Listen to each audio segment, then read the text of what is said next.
नमस्कार, मैं मनोज सुराजी और आप देख रहे हैं अलग अलग चैनलों के माध्यम से ये वीडियो, जिसमें a voice for you, mini Sansad, Dabang Delhi, Jantar Mantar daily, India 24, anti corruption news, बहुत सारे चैनलों पर आप ये वीडियो देख रहे हैं। और आज इस वीडियो के अंदर मैं अपनी रणनीति का खुलासा करना चाहता हूँ कि हम आखिर क्या रणनीति अपना रहे हैं। और ख़ासकर ये वीडियो सिर्फ पेंशनर के लिए है और मणिपुर की थोड़ी सी बात होगी, लेकिन मुख्यतः आज ये वीडियो पेंशनर के लिए। ये भी एक मेरी रणनीति का हिस्सा है कि कैसे कैसे हम वीडियो बनाएंगे। वीडियो की भी रणनीति आज खुलासा करूंगा और कार्य कहां तक पहुंचा इस बात पर खुलासा करूंगा।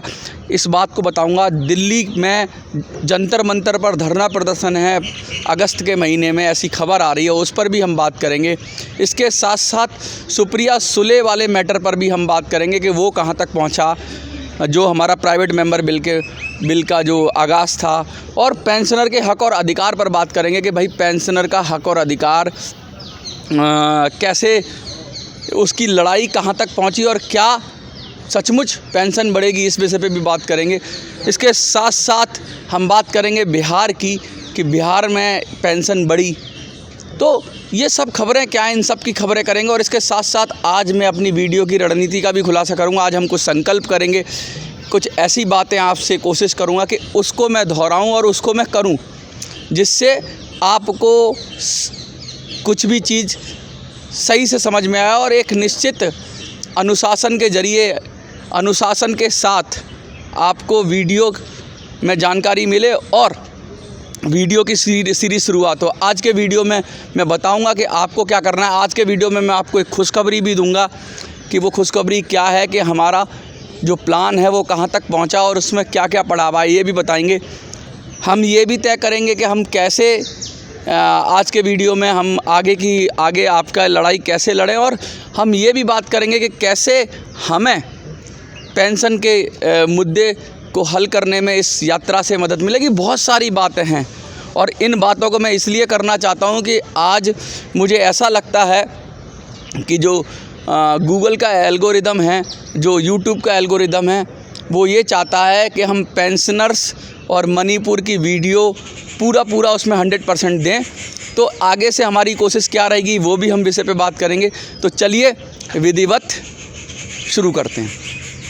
देखिए, लगातार मैं वीडियो डाल रहा हूँ, लेकिन वीडियो की कुछ चैनल्स पर रीच कम हो रही है। वो रीच इसलिए कम हो रही है कि मुझे लगता है कि हम दो मुद्दे हैं, लोग तो मिल गए, लोगों को तो समझ में आ रहा है, लेकिन गूगल को और यूट्यूब को पसंद नहीं आ रहा कि भैया ये दोनों मुद्दे आप क्यों मिला रहे हो।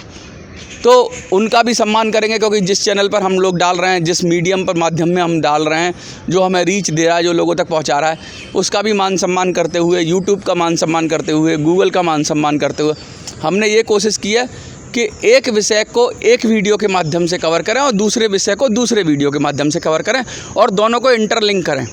तो आज का जो विषय है वो सिर्फ पेंशनर्स के लिए है।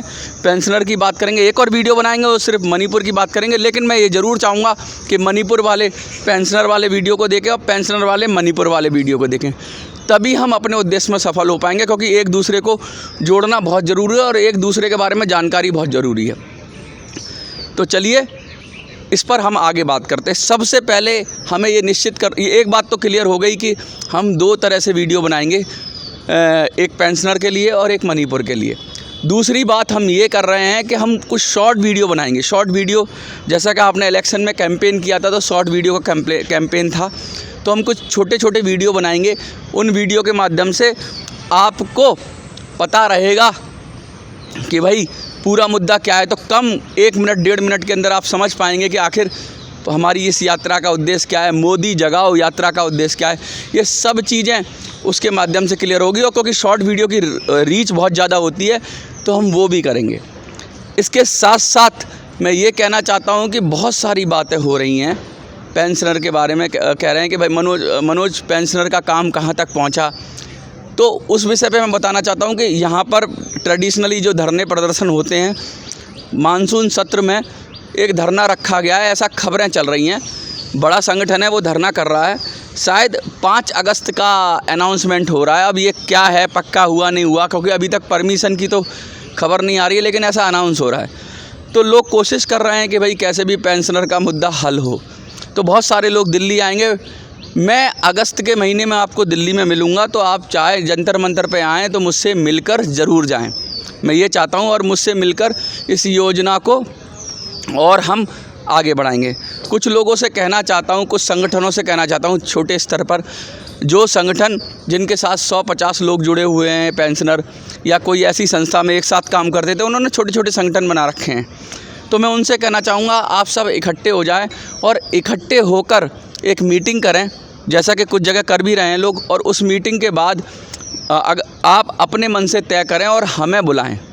हमें बुलाने का मतलब ये है कि हम चाहते हैं कि अब आगे जब हम जाएं तो पेंशनर के पास जाएं और पेंशनर के हालात पर वीडियो शूट करें। पेंशनर के हालात की मैं बात कर रहा हूँ कि किसी पेंशनर के जैसे कोई बीमार है, कोई किसी वजह से हैंडीकैप्ड है, किसी की कोई परेशानी, तो हम परेशानी को उसको उस वीडियो को उसके घर पे जाके उसके हालातों को देखना चाहते हैं। तो इस यात्रा के माध्यम से हम उसका दर्द, उसकी परेशानी, उसकी मुश्किल हम उसको शूट करना चाहते हैं और उसको पूरी दुनिया को दिखाना चाहते हैं कि देखिए कितना कम पैसा मिलता है और कैसे ये जीवन यापन कर रहे हैं।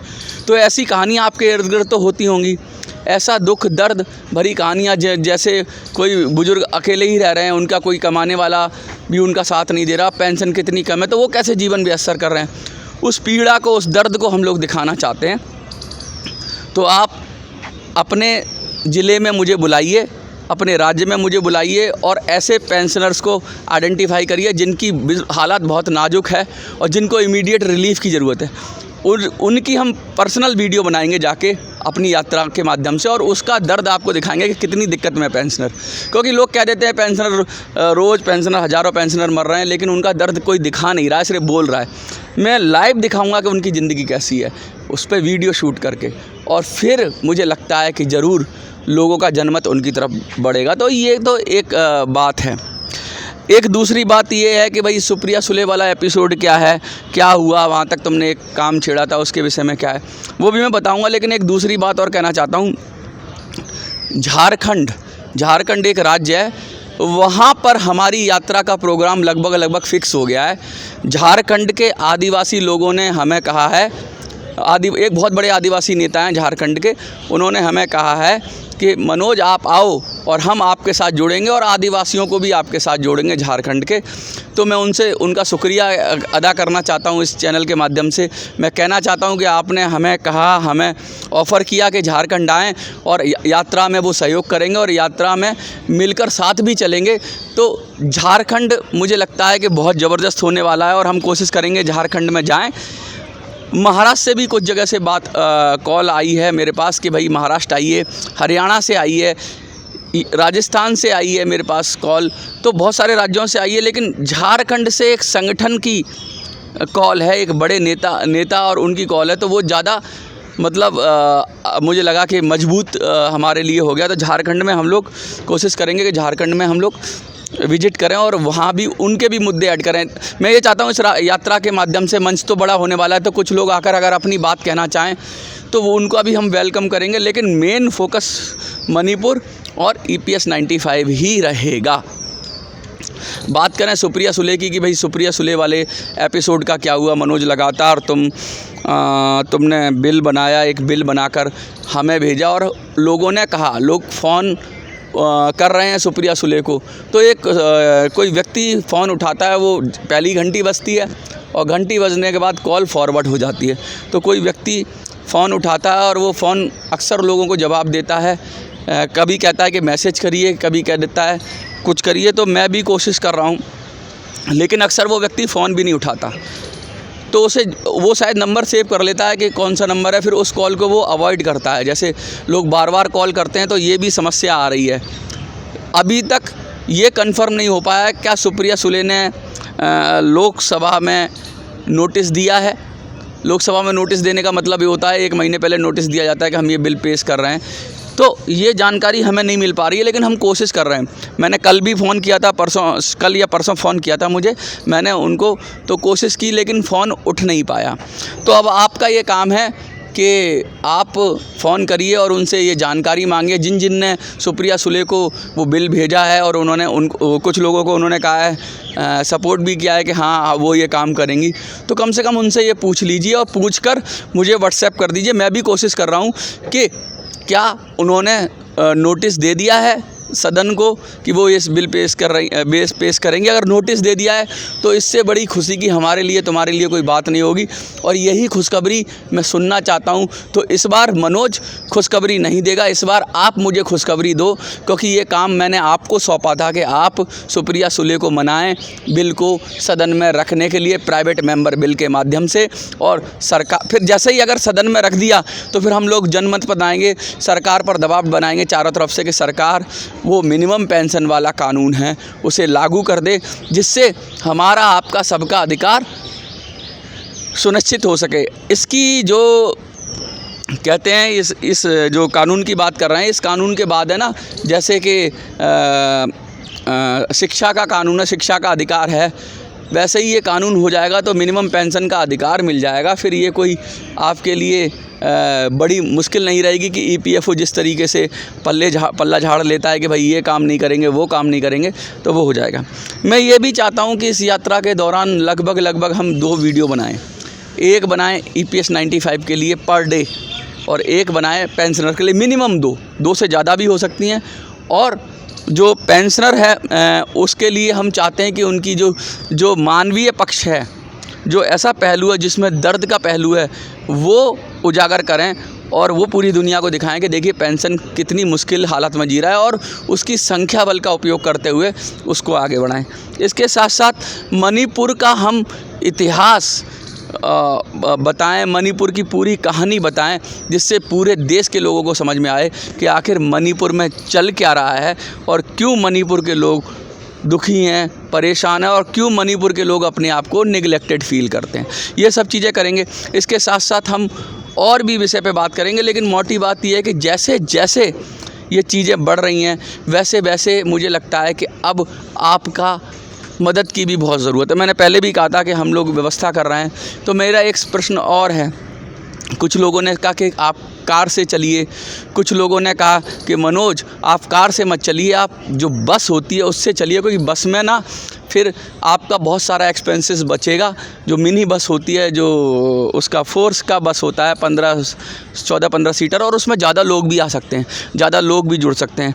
तो अभी हम ये दोनों फैसला कर रहे हैं कि क्योंकि हमें बजट भी देखना है कि हम कार से चलेंगे कि हम बस से चलेंगे। कुछ लोगों ने ये भी सुझाव दिया है कि आप ट्रेन से चलिए, तो मैं आपसे भी सुझाव मानता हूँ कि ट्रेन से चलिए और एक स्टेशन जाइए और उस पर स्टेशन पर रुकिए और लोगों को वहीं स्टेशन पे बुलाइए, फिर आगे बढ़ जाइए। इसमें खर्चा काफ़ी कम लगेगा। कुछ लोगों ने कहा है कि आप इतने ही हिम्मत वाले हैं तो क्यों ना पैदल यात्रा करते हैं। तो पैदल यात्रा करने में समय भी बहुत चाहिए, एनर्जी भी बहुत चाहिए, और पैदल यात्रा करने के लिए बहुत सारी चीज़ें जो हमारे पास नहीं है वो हमें करनी होंगी, और बहुत धीमे भी रहेगी और बहुत ज़्यादा खर्चीली भी हो जाएगी। तो पैदल यात्रा तो संभव नहीं है।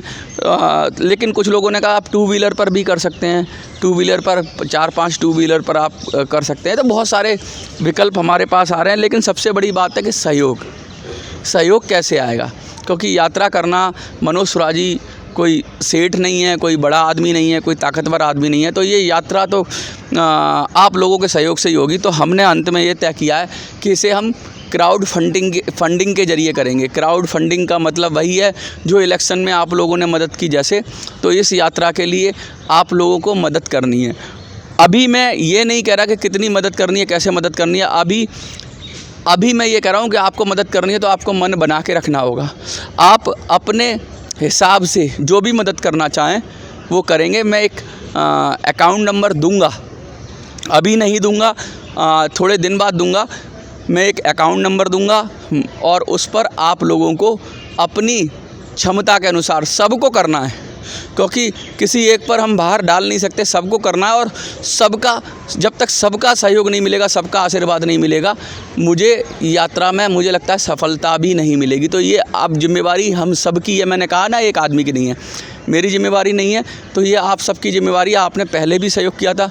इसमें कोई, इस बार मैं कोई लिमिट नहीं कह रहा हूँ कि आप कितना सहयोग कर सकते हैं। जो आपको लगता है कि कम से कम इतना आप सहयोग करेंगे, उतना करिए अपनी हैसियत के अनुसार, अपनी हिम्मत के अनुसार और अपने दिल के अनुसार। लेकिन हर व्यक्ति का इसमें सहयोग आना चाहिए, ये मेरी उम्मीद है। जितना सहयोग आएगा उतनी बेहतर हम यात्रा कर पाएंगे। मान लीजिए कि अगर सहयोग नहीं आता है तो क्या करेंगे, तो हम शायद सबसे निचले पायदान पर अकेले ही मैं निकलूँ इस यात्रा के लिए, लेकिन निकलेंगे, हम कोशिश करेंगे निकले ज़रूर।